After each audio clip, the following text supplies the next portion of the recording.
Olá, seja muito bem-vindo à segunda temporada da Almedic Podcast. Voltamos com tudo e seguimos trazendo o mesmo objetivo desde lá do início, né, com saúde, informação para sua família, para você, na área da saúde. E a cada episódio recebemos um convidado diferente e hoje temos um tema que está em alta e um especialista incrível que conversa com a gente. Mas antes de apresentá-lo, quero dar um oi especial para quem está chegando agora. Temos muita gente nova no nosso canal do YouTube, de todo o Brasil. Eu sou Laís, sou fisioterapeuta, responsável na Almedic. E a Almedic está há 29 anos no mercado com materiais médicos, ortopédicos, hospitalares, com 2 lojas em Criciúma, Santa Catarina.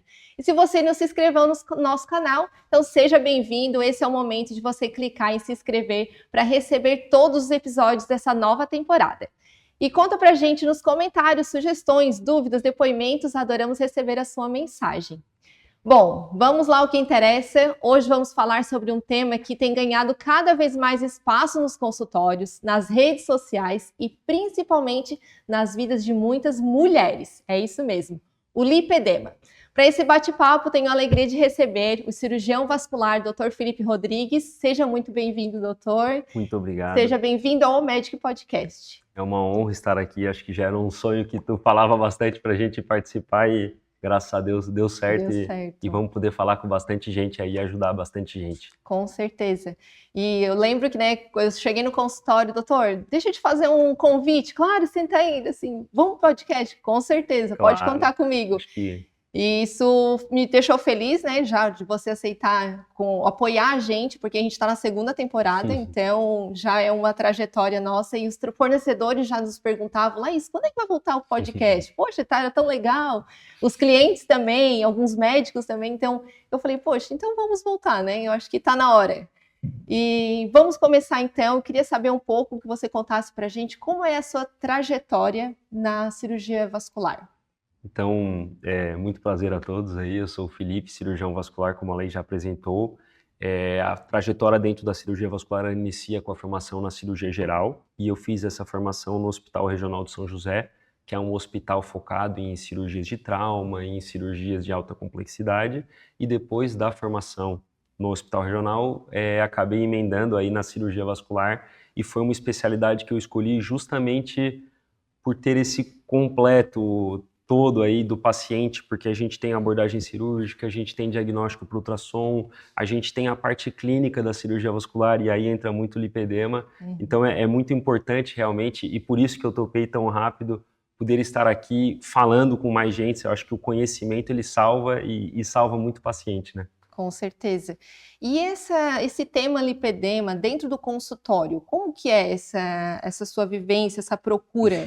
Acho que a procura só aumenta, né? Cada vez mais, com os temas crescendo nas redes sociais, os pacientes vão buscando. É claro que a gente tem muitos pacientes que não têm e acabam se preocupando, mas a grande maioria tem. São pacientes que têm muitos sintomas, que têm queixas estéticas muito grandes, e isso tudo vai atrapalhando a qualidade de vida, e por isso eles acabam buscando um cirurgião vascular, né? Tá, mas eu acho que primeiro para a gente entrar nesse assunto, entender melhor também, que a gente vai falar bastante coisa, o que seria o lipedema? O lipedema é um acúmulo irregular de gordura simétrico. Então a gente tem um acúmulo em ambos os membros, de maneira simétrica, ou só na coxa, ou na coxa e na perna, dos dois lados, uma gordura irregular e com aspectos inflamatórios. E qual é a maior queixa das pacientes quando elas chegam no consultório? Elas já sabem, a maioria já sabe que tem lipedema, ou elas acabam descobrindo no consultório? O descobrimento eu acho que vem muito da parte estética, porque os sintomas de lipedema, eles têm muita relação com os sintomas de varizes. Então, as pacientes com lipedema geralmente já sabem que tem lipedema por causa da aparência da pele, e a aparência da Parece que ela já coxa em vem um geral. pouquinho informada, assim, já vem estudando. Poucos sabem sobre a doença, sobre os aspectos, mas já vem com aquela coisa da minha vizinha acha que eu tenho lipedema. Isso já está virando algo cada vez mais comum. Mais comum. E eu até, no caso, a gente comentou lá no primeiro, quando eu introduzi, né, que acomete principalmente mulheres. qual é a causa, por que só mulheres, por que mais mulheres, não homens? Aí tá a grande questão, aí o X da questão, hoje a gente ainda não sabe exatamente o porquê de uma mulher ter lipedema. O que a gente sabe é que a gente tem um contexto genético muito grande, então o lipedema tem um fator hereditário e a gente tem também um componente hormonal, a associação do lipedema com o hormônio feminino, com o estrogênio. Sim, eu até li, né, um pouco que 50% das mulheres têm lipedema estágio 1. E até eu fui pesquisando e foi uma cliente lá na loja, até interessante, que ela é magra, né, peso ideal, tudo certo, e aí ela estava com uma receita com uma meia, né, para lipedema e tal, daí eu fiquei assim, questionando dela assim, então, é porque eu sempre me incomodava fazendo academia há anos, e uma gordurinha no joelho me incomodava, um pouquinho também de gordura no tornozelo, e essa gordura não saía. E foi onde eu procurei e descobri que eu tinha lipedema. Então, é bem comum ter esse caso? Muito, muito. Hoje, a maioria das pacientes que me procuram no consultório não são pacientes com sobrepeso. Isso é muito importante entender. A diferença de obesidade com lipedema. Acho que se a gente traz para aqueles assuntos mais antigos que comparava a gordura de maçã e a gordura de pera. Então, a gordura de maçã, que é a gordura visceral, abdominal, é uma gordura, inclusive, que é muito ruim, que é a gordura da obesidade. Já a gordura do lipedema é a gordura de extremidades, e essa gordura nem sempre é um fator negativo, mas é uma gordura que não tem o diagnóstico de obesidade. Então, essa diferença é O muito aspecto importante, o aspecto de acúmulo de gordura é diferente e o diagnóstico também é diferente. Hoje, realmente, uma grande parcela da população tem lipedema. Há uma divergência muito grande de estudos, porque a gente tem subdiagnósticos, mas a maioria das pacientes que buscam em consultório tem IMC normal, o índice de massa corporal, ou até levemente aumentado, mas não são pacientes com obesidade em estágio avançado, né? E existe alguma causa definida para o lipedema? Sim, o que a gente tem hoje, né? O principal fator que a gente pensa em causa é pensar em fatores de ativação. Então, o lipedema é realmente algo genético, hereditário, mas é muito questionado por que em algum momento da vida a gente tem um bebê ou uma criança sem aspecto de lipedema anatômico, mas em algum momento da vida ela ativa esse lipedema e desenvolve essas características de acúmulo de gordura em locais diferentes. Como tu falou antes, principalmente locais que chamam a atenção embaixo do joelho, no tornozelo, são acúmulos de gordura que não acometem tanto as pacientes com obesidade, mas são muito comuns na paciente com lipedema. Então, voltando para a tua pergunta, qual era a causa, né? Então, a gente não sabe exatamente o que causa, mas a gente tem hipóteses diagnósticas de fatores de ativação. Então, a pessoa, ela nasce com essa genética e ela acaba ativando isso durante a vida. Essa ativação, ela pode ser tanto por fatores inflamatórios intestinais, a gente tem um componente intestinal muito presente no lipedema, como por fatores psicológicos, então traumas graves podem acabar influenciando nessa parte, e também por fatores hormonais. E aí entra muito os picos de ativação do lipedema junto com os picos hormonais das mulheres. Então, primeira menstruação, menopausa, gestação, isso tudo a gente começa a relacionar com ativações de lipedema. Eu até vou contar um caso pessoal meu, né? Porque você entrou no caso genético.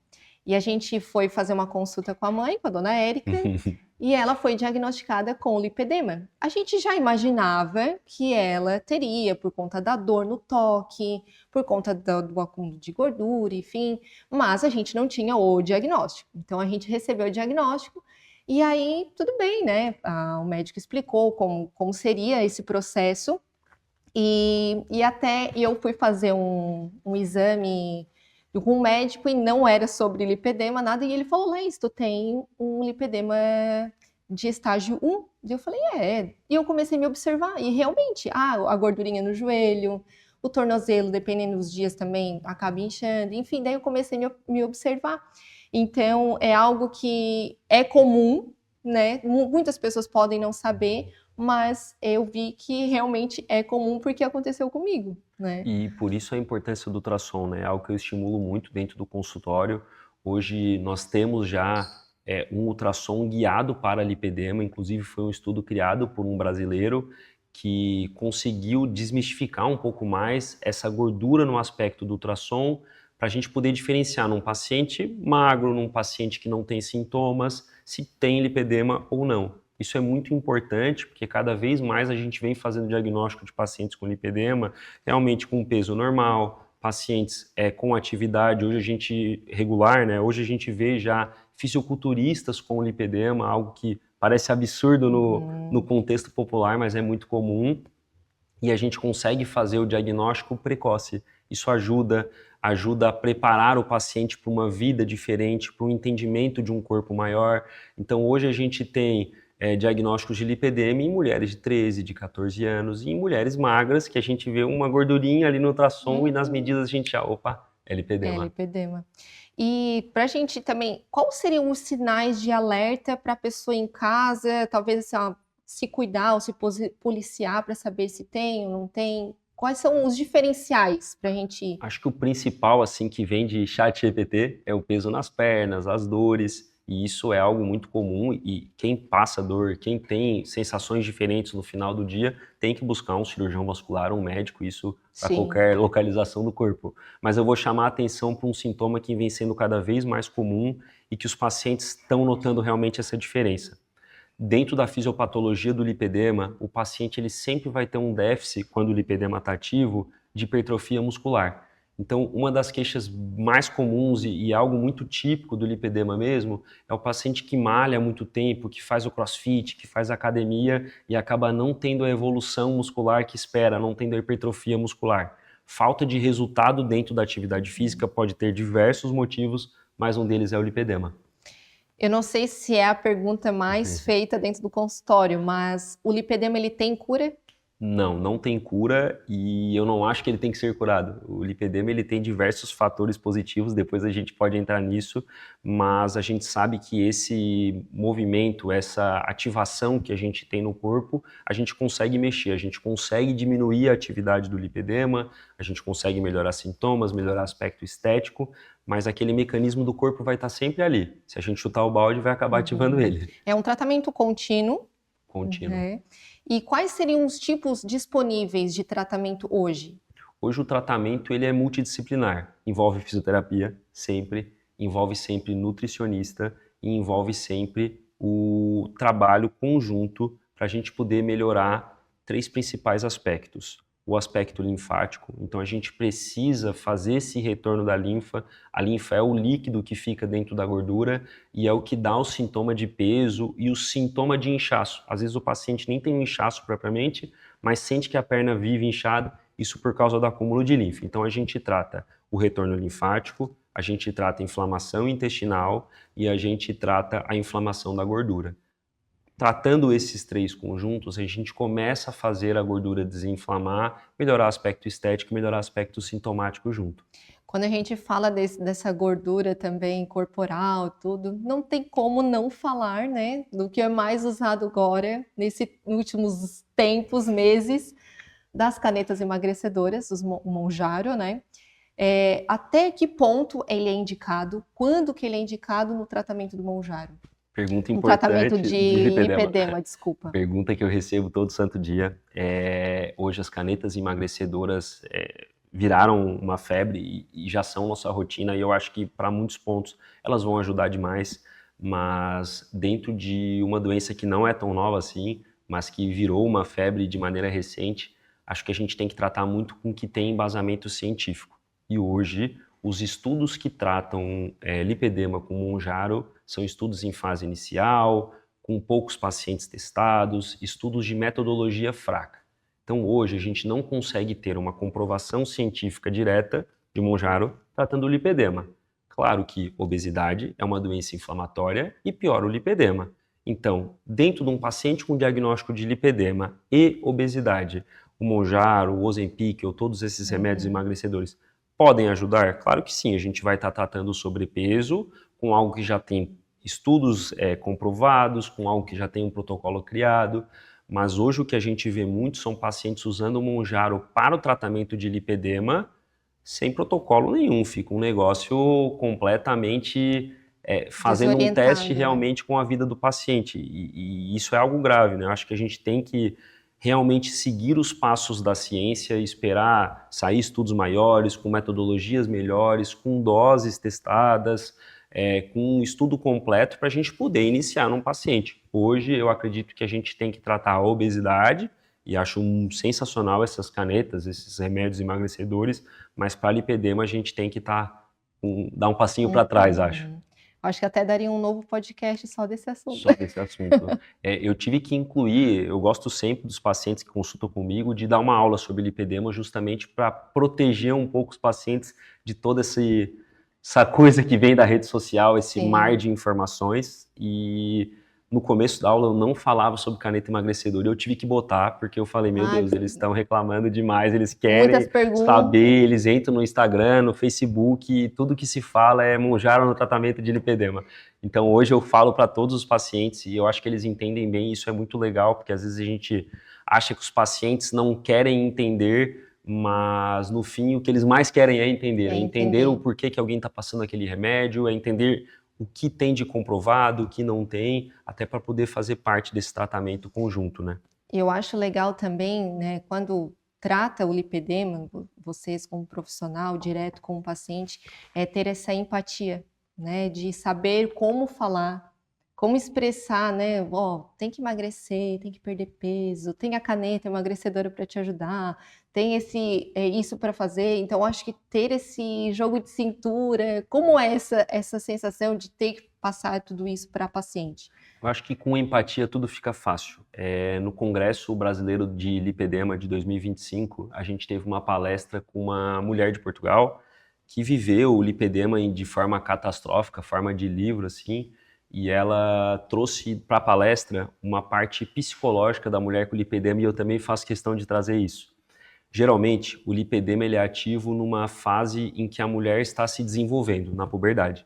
Então, nessa fase, a gente está amadurecendo mentalidade, está formando autoestima, está formando toda a nossa autocompaixão. Então, o paciente de lipedema, por si só, pela formação dele, é um paciente que já vem de um amadurecimento para a idade adulta, com vergonha do corpo, com medo de mostrar as pernas, e isso torna um paciente com uma autoestima muito baixa, com uma baixa autocompaixão, e eu faço questão de tratar isso no consultório, porque se a gente não melhora essa autocompaixão, o tratamento ele não funciona, fica muito difícil de seguir uma nova rotina, de se dedicar a novos tratamentos, se a gente não acha que é merecedora do tratamento, né? Então eu sempre tento trazer isso e acho que com empatia tudo fica tranquilo. E até para elas se sentirem seguras também, né? A forma como tu leva isso, a leveza com que tu levas isso, como também explicando como já aconteceu com outras pacientes. Então, tudo isso é algo para elas aceitarem, reconhecerem e confiarem em ti. Sim. Eu acho que tudo é uma rodinha, assim, né? E eu até gosto de falar também, entrando em outro assunto também, no tratamento conservador, não tem como não falar das minhas queridas meias de compressão, né? Doutor, explica para nós como que elas agem lá na perna para aliviar o cansaço, as dores, essa sensação de peso. As meias, elas têm realmente um papel muito importante no alívio dos sintomas. Quando a gente faz uma compressão extrínseca, quando a gente exerce uma pressão em volta da perna, a gente está estimulando o retorno linfático e o retorno venoso, que são dois dos principais causas do paciente sentir esse peso nas pernas. Certo. E lá na loja, eu trago um pouco da minha realidade também, né? Lá na loja a gente recebe agora, né, com a tecnologia que está vindo, as meias diferentes também, eles trazem um relato, olha, estou gostando dessa meia, essa meia deu certo. E aí é onde a gente se sente até feliz, com certeza, né, porque aumenta a adesão, porque como você falou, quando fala em meia de compressão no consultório, o paciente já fica assim, não vou usar, aquilo de novo, vai me garrotear, vai apertar, não vou usar, vai ser um dinheiro mal investido. Então vem todo aquele cenário que você vai ter que reconstruir, falando, né, que existem meias diferentes, enfim. Mas lá na loja é onde a gente vê o lado positivo da adesão deles. E aí onde isso vem melhorando, não sei como é que é o seu olhar nisso, mas a adesão dos pacientes.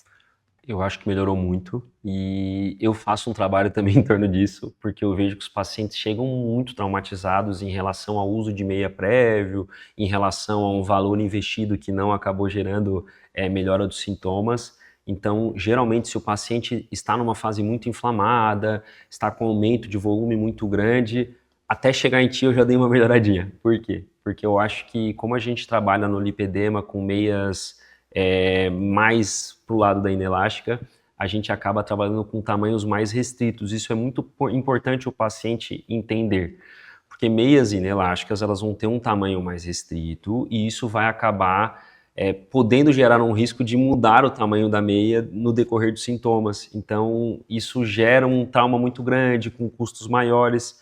E uma possibilidade que a gente vem trazendo no consultório e vem aumentando muito a adesão da meia é iniciar o tratamento de maneira progressiva e incluir a meia durante o tratamento, não no início, porque acho que esse início aí tem tanta coisa para fazer, tanta coisa para conversar, que a meia acaba sendo um peso e não um alívio, né? Sim, a gente tem uma parceira aqui no Omedic Podcast, que é a Sigvares, né?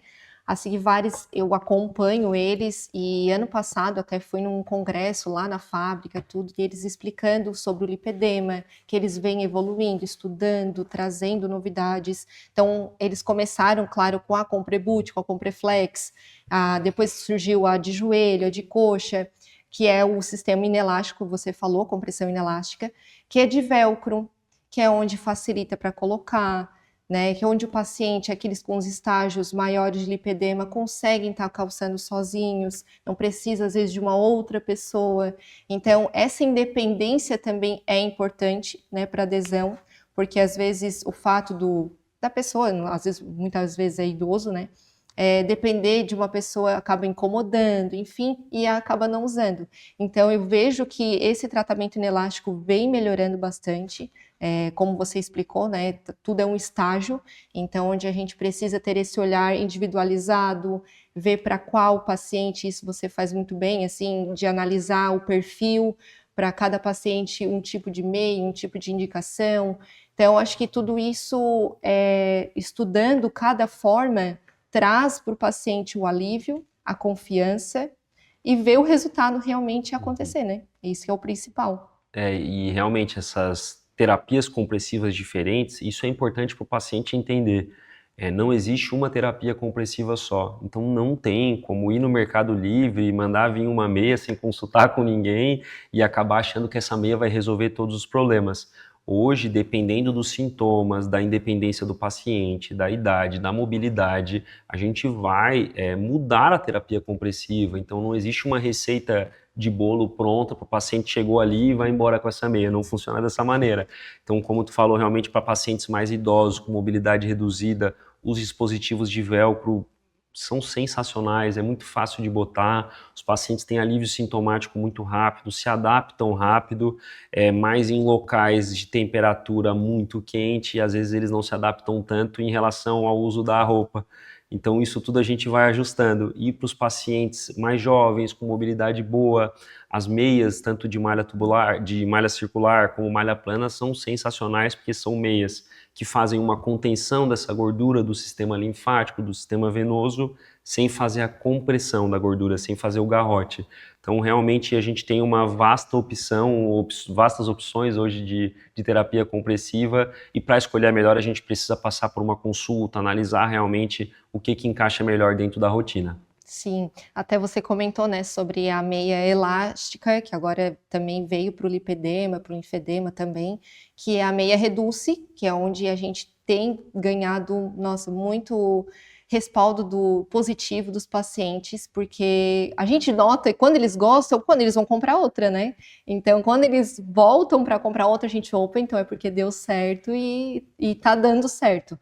E a gente lá na loja, na Omedic, tirando as medidas, né, vendo, porque essa Reduce, ela tem um diferencial que tem uma base ali perto do joelho, próximo ao joelho, mais larga, com silicone, onde não deixa escorregar. Então, assim, tem a ponteira fechada, a ponteira aberta, preta, bege. Então, tudo isso acaba ajudando, contribuindo para o paciente, porque eu penso assim, né, doutor Felipe, não adianta nada você dar um tratamento, fazer todo um processo, porque o lipedema realmente é como segurar na mão, caminhar junto e criar um relacionamento a longo prazo, porque não é com uma consulta que vai ser resolvido tudo, não vai ser somente uma vez ou duas vezes que isso vai se resolver. Eu acho que é realmente um relacionamento que se cria para vocês juntos chegar num resultado benéfico e junto não só com meia, mas como você falou, né, tudo um conjunto de profissionais, o conjunto nutricionista, fisioterapeuta,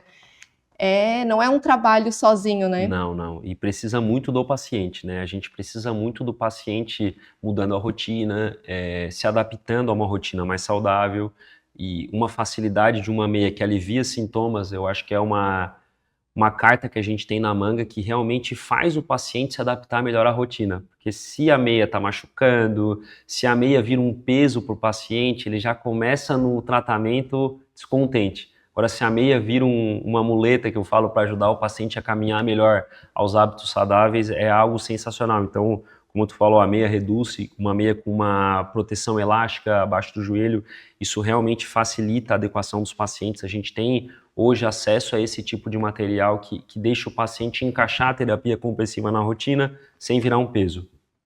E como você enxerga esse impacto das terapias compressivas no controle dos sintomas e também o que tem feito a diferença, né, na adesão dessa terapia nos pacientes com tratamento? Qual é o efeito que isso tudo está gerando com a terapia compressiva? Acho que o principal efeito da terapia compressiva é da independência. Quando eu falo independência, é independência principalmente dos sintomas. O paciente com lipedema no longo prazo, ele começa a ficar com medo de sair, com medo de viajar, com medo de ficar numa palestra há muito tempo, porque a perna pesa, porque começa a doer. Isso tudo vai deixando o paciente cada vez mais com medo, né? Então, quando a meia ela começa a deixar o paciente independente dos tratamentos domiciliares, a deixar o paciente podendo sair na rua, podendo ir numa palestra, num curso, numa viagem, sem sentir dores, se sentindo bem. Eu acho que esse é o principal fator e o que mais nos ajuda a manter esse tratamento com terapia compressiva. Vai dando mais liberdade, né? Liberdade. Com certeza. Essa é a chave. Liberdade sem dor, né? Porque a gente com dor não vive. Não vive. E para a gente evitar, a meia, ela evita essa progressão da doença também? Sim. É algo complexo, porque, de novo, a gente entra numa parte por que não falta é só de meia, estudos. né? Não é só a meia. A meia sozinha ela não vai resolver o lipedema. A gente precisa desse conjunto de tratamentos e a meia ela vai nos ajudar, mas sozinha ela não vai resolver e ela também não vai evitar uma piora do lipedema se os outros aspectos do controle não estiverem bem controlados. Uhum. Eu até gosto de dizer que esse tipo de diagnóstico, né, como eu falei, é um relacionamento que vocês têm que ter com o paciente, com o profissional, não só com o médico, né, com o fisioterapeuta, porque é a drenagem, realmente tu tem que entrar, o paciente ele tem que estar 50% também junto nessa. Sim. Porque nada adianta, né, a gente está lá empolgado, vai dar certo, é isso aí, toma minha mão e o paciente também não reagir, né? Então, é um conjunto multidisciplinar que vai ajustando a cada consulta, alinhando, precisa melhorar nisso. A questão da alimentação, com certeza, é muito importante, né? O sistema inflamatório, porque isso reflete realmente no lipedema, né? E até a gente voltou agora recente na feira hospitalar, que a gente foi em São Paulo, que é a maior feira da América Latina, então lá a gente consegue ver as tecnologias, o que o mercado está trazendo para isso tudo. E na parte do lipedema, eu notei que muitas marcas estão trazendo as famosas botas pneumáticas. E aí eu queria saber um pouco como é que é essa indicação desse tipo de compressão. Bota pneumática vem sendo estudada há muito tempo. Para lipedema, a gente já vê nos congressos esse tema de maneira recorrente. E a gente sabe que a bota pneumática, feita por um fisioterapeuta, realizado, por exemplo, após uma drenagem linfática, é sensacional, tem comprovação científica, melhora dos sintomas, melhora do aspecto da gordura, mas aí a gente vai entrar num território sombrio que é a bota pneumática domiciliar. E dentro desse território, eu acho que os principais estudos que trouxeram o efeito negativo foi relacionado a um paciente que comprou uma bota sem orientações, e um paciente que começou a usar a bota em casa sem nunca ter feito, sem orientação. Por quê? Porque a bota pneumática de lipedema é uma bota pneumática diferente das botas usadas por atletas, por exemplo. Então acho que a bota ficou muito em evidência quando a gente vê jogadores da NBA, os próprios jogadores do futebol brasileiro voltando de um jogo de futebol, entrando no avião, sentando e botando uma bota. Isso fez a bota ficar mais famosa ainda. Mas as botas de atletas, elas trabalham com pressões muito elevadas. E no lipedema, se a gente utilizar de pressões elevadas, a gente vai gerar uma piora dos sintomas e uma piora do quadro clínico. Isso tanto na drenagem linfática manual, quanto na bota pneumática. Então, quando a gente fala de bota pneumática na sessão de fisioterapia, sensacional, um profissional que sabe mexer com os valores pressóricos, com o tempo que o paciente pode ficar, com o tipo de compressão que pode ser feito. Agora, quando a gente fala de bota pneumática domiciliar, eu gosto de assustar um pouquinho nessa parte para evitar que algum paciente escute um podcast ou veja algum profissional falando, entre na internet, compra a primeira bota que apareça. Por quê? Porque a bota pneumática de lipedema é uma bota com custo maior do que a bota pneumática para atletas. Chega a ser 7, 8 vezes mais caro do que uma bota tradicional, vamos dizer assim. Por isso que eu gosto de falar, se a tecnologia ela é muito boa, maravilhosa, tanto para o tratamento quanto para ter resultados positivos, mas acende o alerta porque, né, a gente tem que ter essa atenção e a pessoa, claro, quando eles vão buscar lá na loja, eu como fisioterapeuta, eu digo, olha, não é para qualquer pessoa, a gente só vende realmente com orientação médica. Tem que ter um acompanhamento médico ou fisioterapêutico para saber qual é a compressão ideal que você precisa estar utilizando, porque até o modelo que nós trabalhamos, né, é um modelo que ele dá para você colocar compressão e vai até 250 milímetros por mercúrio. Então, assim, pensa, porque o leigo, às vezes a pessoa não entende, acha que a maior pressão é a melhor, a que aperta mais é a boa, mas não é assim que funciona, né? Então, eu realmente tento alertar muito, a gente realmente deixa de vender, porque é algo que precisa ser acompanhado, ter o aval do médico, do fisioterapeuta, enfim, para estar acompanhando esse paciente. Porque existem lá na feira, eu também vi que existem marcas, né, modelos, onde existe uma bota, que acredito que seja então para a parte esportiva, porque tem modos. E aí, mas existe o modo lipedema. Eu falei, gente, que dó. Porque daí é uma compressão padrão. Não é algo que tu programa, não é algo que você, né, enfim, coloca ali a pressão correta, indicada. Então, a tecnologia é muito boa, mas tem que ter muita atenção para esses casos, né? E num país como o Brasil, que a gente tem fácil acesso à drenagem linfática, às vezes a gente critica muito a saúde brasileira, mas é muito tranquilo a gente conseguir uma fisioterapeuta, a gente conseguir consulta, é muito mais fácil a gente, às vezes, marcar uma drenagem, entender sobre o assunto, do que em países, por exemplo, europeus. Então, hoje eu tenho bastante pacientes que são brasileiras e moram na Alemanha, na Itália, que fazem um acompanhamento de lipedema comigo, e nesses casos são pacientes que, mesmo tentando de todos os modos, eles não conseguem fazer a drenagem linfática manual. Para esse tipo de paciente, já é um paciente que a gente acaba incluindo a meia na rotina, a meia bota, desculpa, porque a bota é algo que ela consegue fazer dentro do que... É a realidade dela. É a realidade dela, mas dentro dessa realidade, a gente vai avaliar modos, a gente vai testar a bota, ver as pressões que podem seguir dentro da própria máquina. E outro público que acaba adquirindo mais a bota são o público de pacientes com lipedema estágio 3 e 4, então são os estágios de lipedema mais avançado, ou com uma associação de lipolinfedema, então um linfedema associado a um lipedema, que a gente sabe que vão ser pacientes que vão depender mais dessa drenagem linfática, que às vezes já tem uma dificuldade de mobilidade, já dependem de outras pessoas para poder sair de casa, para poder ir fazer a drenagem, e aí nesses casos pode fazer sentido até adquirir a bota de maneira mais precoce, mas aí sempre com esse auxílio, com essa orientação, com esse planejamento de pressão. Não existe pressão fixa, não pode utilizar pressão alta. Então, quando a gente fala das botas de atleta, por exemplo, a gente está falando de pressões iniciais de 80. Isso é algo completamente proibitivo para o lipedema. Olha só, Fica aí o alerta. E deixa eu também perguntar algo que eu tenho curiosidade também. Quando é indicado a cirurgia no lipedema? Então, saiu uma análise recente que fez uma análise de muitos estudos que compararam a tratamento conservador do lipedema com o tratamento cirúrgico.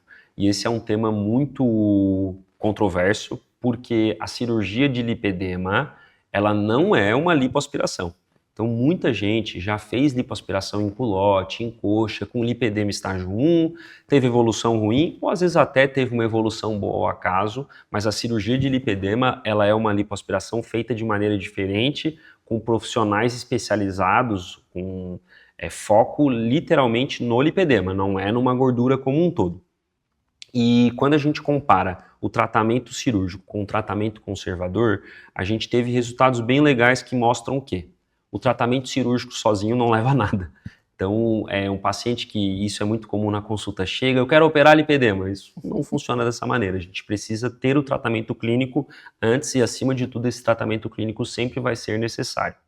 Depois do tratamento clínico, a gente tem uma melhora num percentual gigantesco dos pacientes que costumam não querer operar, mas existe sim um percentual que mesmo após o tratamento clínico, a melhora dos sintomas, uma melhora estética parcial, ainda deseja ter aquela melhora estética maior ou total. Então, nesses casos, a cirurgia de lipedema ela pode ser indicada quando a gente tem um tratamento clínico adequado, quando a gente desinflama a gordura do lipedema, a cirurgia ela pode ser indicada, pode ser um auxiliador, não é indicada para todo mundo, mas é o que pode ajudar o paciente a chegar numa melhor autoestima, numa perna dos sonhos, vamos dizer assim. Entendi. Doutor Felipe, a gente já está encaminhando para o fim, viu como passa rápido? Tem algum caso que marcou você, de algum paciente que chegou no consultório, que recebeu o diagnóstico de lipedema e depois voltou relatando uma melhora, que tenha marcado a sua trajetória? Não tem um só, mas são alguns. Eu acho que o que mais me marca é o paciente me contando que começou a ver músculo na perna. Isso é uma sensação muito boa que me dá, porque são pacientes, como eu falei, eles têm muita dificuldade de hipertrofia muscular. Então é o paciente que usa leg e nunca vê aquele volumezinho do músculo na coxa, e quando voltam na consulta, 2, 3 meses depois, falando, doutor, olha a minha perna, tá em músculo aparecendo. Legal. Isso é realmente algo que me marca e me deixa muito feliz, porque mostra que os pacientes entenderam, compreenderam como funciona o lipedema e mostra que dentro das orientações, do conjunto de atuações que a gente teve algo positivo aí. Legal, eu digo que é satisfatório, eu acho que é isso que nos move, né? E ver a melhora da qualidade do paciente, de saúde também, que não é só estética, realmente ele está cuidando da saúde dele. E você tem esse cuidado, eu vejo que você tem essa delicadeza de cuidar, de zelar, de orientar principalmente. Então, isso com certeza faz toda a diferença no tratamento e vem conquistando esse espaço, né, na mulher também, porque, querendo ou não, a maioria são mulheres e quando fala de mulheres, mexe também com a questão de estética. Então, você, querendo ou não, eu digo que a gente está dando voz, né, para essas mulheres que sentiram dores por anos e que agora estão sendo ouvidas. Eu acho que eu sempre falo isso na consulta, eu acho muito importante o paciente entender que o diagnóstico de lipedema ele é libertador. Porque a pior coisa do mundo é ter dor, é ter um aspecto diferente na coxa e nunca entender o porquê. E apesar de lipedema ter pontos negativos, lipedema também tem muitos pontos positivos. A gordura de extremidade é uma gordura protetora contra infarto, protetora contra AVC. A paciente com lipedema, ela tem um acúmulo de gordura que ativa mais estrogênio, então a paciente de lipedema costuma ser mais fértil, por exemplo. Então eu acho que tem muitos pontos positivos a serem trabalhados. Quando a gente volta, por exemplo, para Antigo Egito, as deusas da fertilidade são mulheres com lipedema, com culote aumentado, com quadril fininho, e inclusive isso sempre abordo, porque padrões de beleza sempre mudam. E os padrões de beleza de antigamente eram a mulher com lipedema, por ser a mulher mais fértil e por ser o que a sociedade esperava da mulher na época. Hoje o padrão mudou um pouco, mas quem sabe daqui a um ano muda de novo, a gente nunca sabe, né? As mulheres lipedema estão voltando. Doutor, muito obrigada. Eu só tenho a agradecer mesmo pelo teu tempo, pela tua atenção. Obrigado por compartilhar essas informações tão importantes. Com certeza, esse podcast vai ajudar muitas pessoas, né, com informações que foram enriquecedoras. Muitas coisas eu não sabia, então foi para mim também. Acho que é algo que informação, eu digo que nunca é demais e isso ninguém tira da gente, né? Então, muito obrigada de verdade ao Medic, né? Também agradece por confiar na gente. Obrigada e saiba que a gente sempre estará com você, te auxiliando no que for preciso. Precisando, manda uma mensagem, a gente está sempre à disposição. E quem quiser conhecer e saber mais sobre o Dr. Felipe, passa o seu contato. Primeiro, agradecer mais uma vez pelo convite. É uma honra poder falar com mais pacientes. Eu acho que na consulta a gente acaba ficando limitado a um só e o trabalho fica de migalha em migalha. E quando a gente vem poder falar num vídeo desse, que atinja muitas pessoas, que muitas pessoas consigam entender um pouco mais sobre o lipedema. E quem quiser me procurar mais nas redes sociais, meu Instagram é felipe.vascular e eu atendo no Hospital Alta Vila. E vai ser uma honra poder atender vocês e poder ajudar vocês cada vez mais. Obrigada. E é isso, pessoal. Chegamos ao fim de mais um episódio do OMEDIC Podcast. Compartilhe com alguém que possa ouvir esse conteúdo, que precise desse conteúdo. Eu agradeço demais por você estar até o final aqui com a gente. Siga a gente, né? Se inscreva aqui no canal para saber mais dos próximos episódios. Siga a gente também no Instagram, @omedicsaúde. E é isso. Um beijo e até a próxima.